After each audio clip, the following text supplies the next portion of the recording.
In the late 1970s, the world was in turmoil. Inflation was rising, unemployment was climbing, and people were losing faith in their governments. Factories were closing, prices were unstable, and economies seemed trapped in a strange new disease called stagflation. Stagnant growth mixed with inflation. The old post-war consensus, built on government planning and welfare states, was breaking down. Across the Atlantic, two politicians watched these events and came to the same conclusion. Government itself was the problem. One was Margaret Thatcher, the daughter of a grocer from Grantham, England. The other was Ronald Reagan, a former Hollywood actor and governor of California. Together, they would reshape not only their countries, but the global economy. Their partnership would create a system that rewarded wealth and concentrated power in the hands of a few. The billionaire world order. The crisis before the storm. After World War II, Western nations had embraced Keynesian economics. Governments intervened in markets, built welfare systems, and used taxes to reduce inequality. For decades, this model worked. The middle class grew, and prosperity seemed widespread.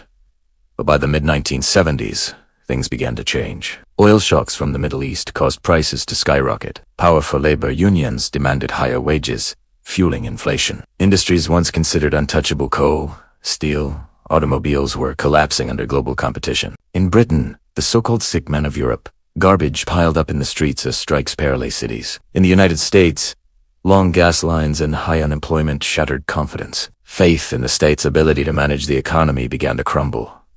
People wanted new answers. The rise of the ideologues. Long before Thatcher and Reagan came to power, a group of economists had been working to provide those answers.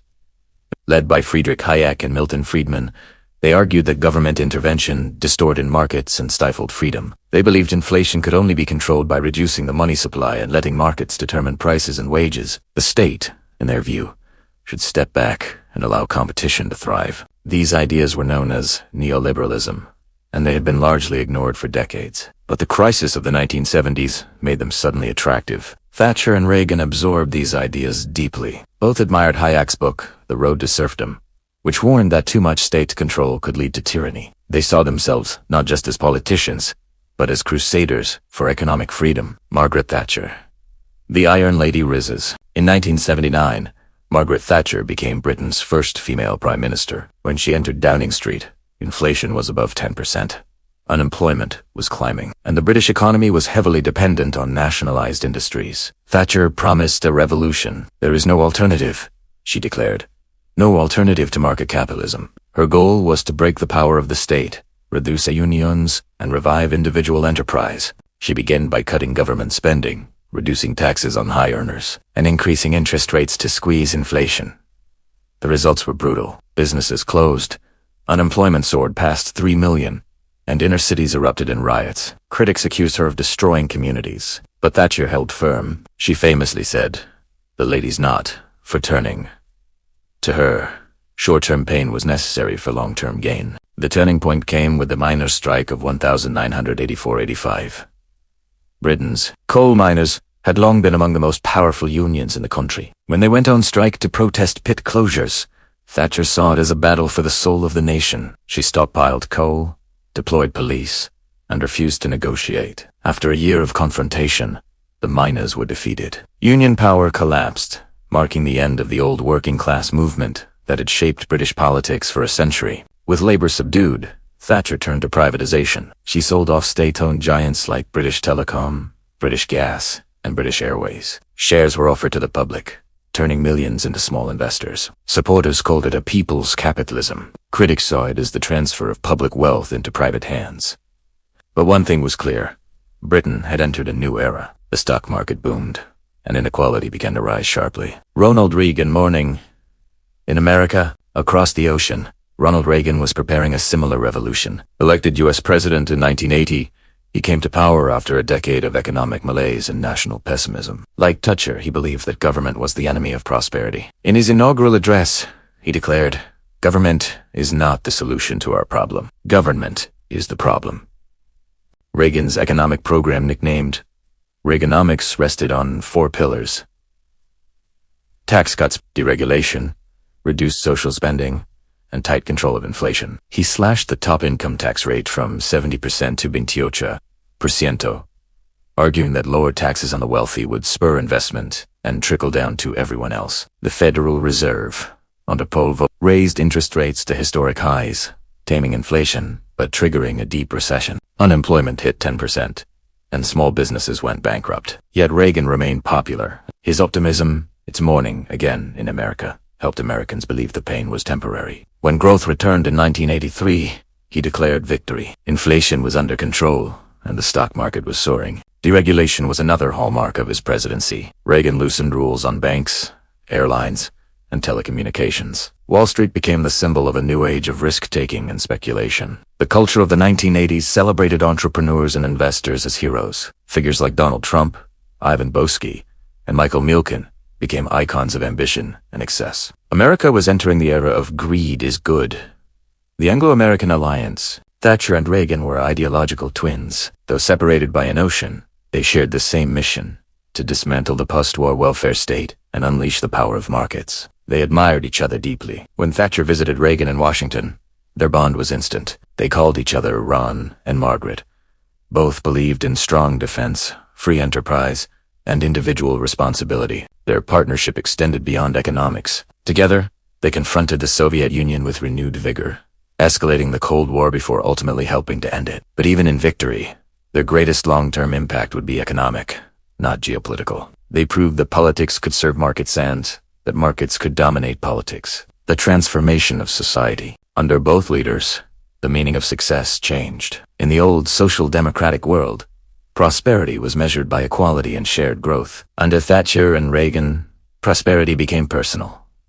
Wealth was proof of virtue. Poverty was a personal failure. Taxes on the rich fell, unions weakened, and safety nets shrank. Housing, health, and education increasingly moved toward privatization. In Britain, council houses, publicly owned homes, were sold off to tenants under the Right to Buy program. It created millions of new homeowners, but also depleted affordable housing stock, leading to shortages that persist decades later. In the U.S., Reagan cut funding for welfare and housing programs, arguing that charity and private enterprise should take their place. The results were visible in the streets, as homelessness rose sharply during the 1980s. Meanwhile, financial markets became the heart of the new economy. Thatcher's government deregulated the London Stock Exchange in the Big Bang of 1986, turning the City of London into a global financial powerhouse. Reagan did the same with Wall Street. Capital could now flow freely across borders, seeking the highest returns. The global financial system was born, and with it came immense opportunities for those who controlled capital,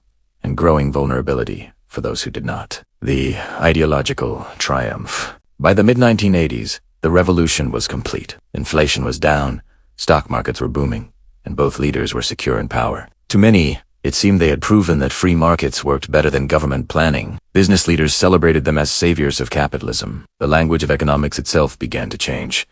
Privatization, efficiency, and competition replaced welfare, solidarity, and public good. But beneath the surface, cracks were already forming. While wealth at the top grew rapidly, wages for ordinary workers stagnated. The middle class, once the backbone of democracy, began to shrink. Corporate profits soared, but job security vanished as industries moved overseas. The deregulated banking sector started inventing new financial products that few understood but everyone trusted. Debt became a way of life. Still, in political terms, the Thatcher-Reagan revolution was unstoppable. Their ideas spread through universities, newspapers, and think tanks. In Washington, institutions like the Heritage Foundation and the Cato Institute promoted free market orthodoxy. In London, the Institute of Economic Affairs became a policy engine for neoliberal reforms. What had once been a radical theory was now mainstream doctrine. De global hecho. As the 1980s came to a close, the rest of the world took notice. In Latin America, military dictatorships and democratic governments alike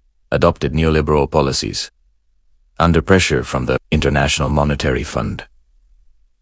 In Asia, leaders in Singapore, South Korea, and Hong Kong combined market freedom with authoritarian discipline. Even China, under Deng Xiaoping, began experimenting with capitalist reforms, opening special economic zones to attract Western investment. The world was changing fast, and the Anglo-American model seemed to be winning everywhere. When the Berlin Wall fell in 1989, the triumph of free market capitalism appeared complete. Francis Fukuyama famously declared it the end of history.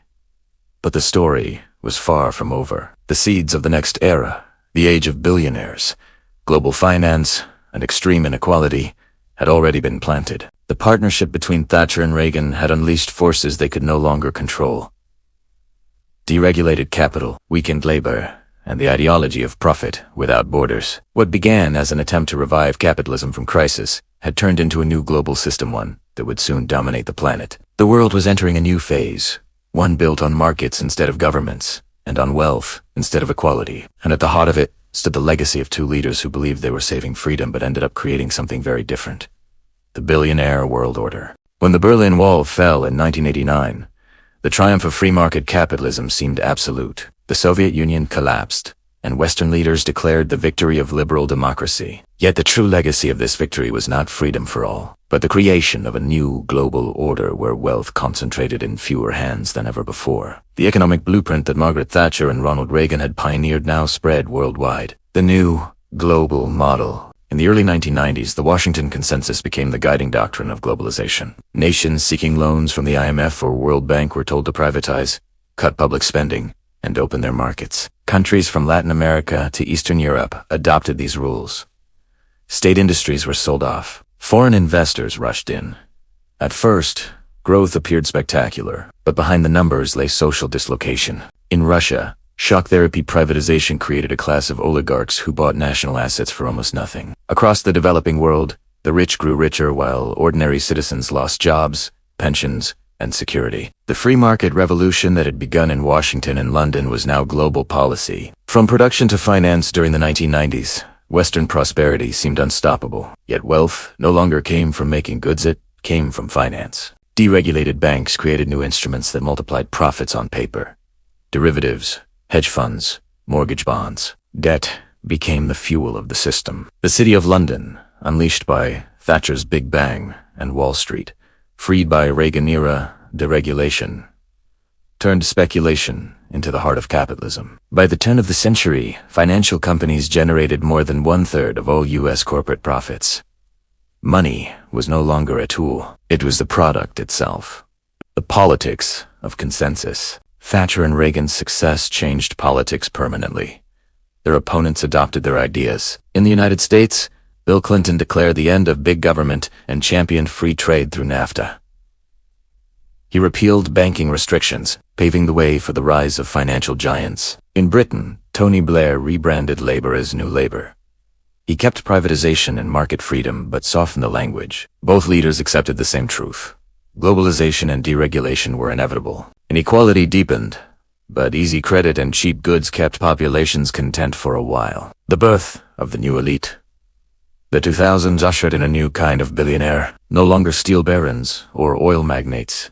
They were tech entrepreneurs and hedge fund innovators. Companies such as Microsoft, Amazon, and Google transformed everyday life while concentrating power in private hands. Their founders were hailed as visionaries, but behind the myth of genius lay the same structure Thatcher and Reagan had built: low taxes, weak regulation, and faith that private enterprise should rule. The average CEO now earned hundreds of times more than the average worker. For millions, wages stagnated even as productivity and profits soared. The trickle-down dream never arrived. The crash in 2008, the illusion shattered. Years of deregulation had encouraged reckless lending and speculation. When U.S. housing prices fell, the global financial system collapsed. Banks failed, markets crashed, and millions lost homes and jobs. Governments that had preached free markets suddenly nationalized banks to save them. Trillions were created to rescue corporations.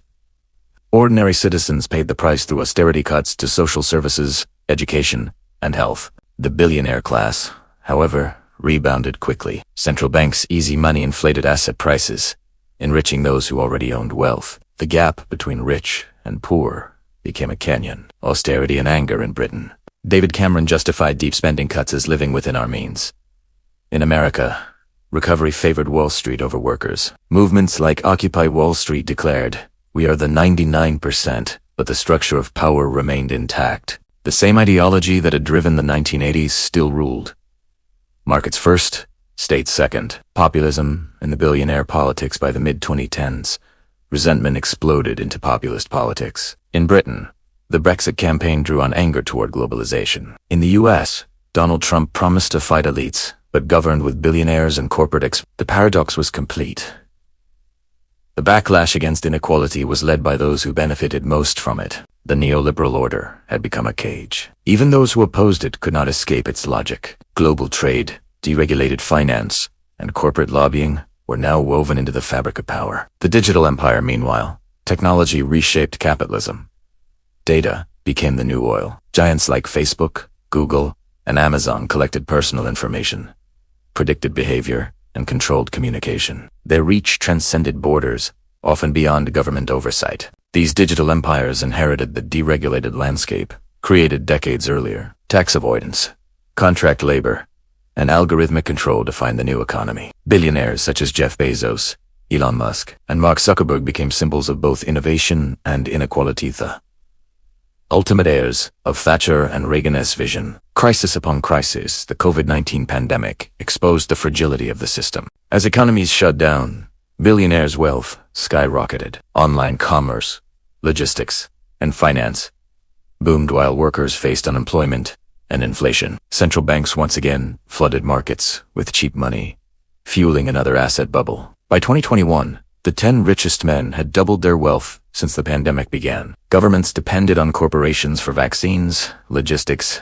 and digital infrastructure. The line between state and business nearly vanished. The neoliberal experiment had evolved into a corporate state, where private power filled the void left by weakened governments. The reckoning 40 years after Thatcher and Reagan came to power. The revolution still shapes global life. Supporters say they unleashed innovation and freedom. Critics argue they replaced democracy with plutocracy. Both views contain truth. The world is richer, more connected, and technologically advanced, but also more unequal and unstable than ever. We live in a system where billionaires influence elections, own media, and shape global policy. The same ideals that once promised opportunity, competition, individualism, and deregulation now sustain oligarchy. The unfinished story, history, however, never stands still. Climate change, automation, and social unrest challenge the status quo. New generations question the morality of extreme wealth. Economists propose wealth taxes, universal income, and stronger social safety nets. Whether these ideas succeed or not, they represent the search for an alternative to the order built in the 1980s. Margaret Thatcher once said her greatest achievement was Tony Blair.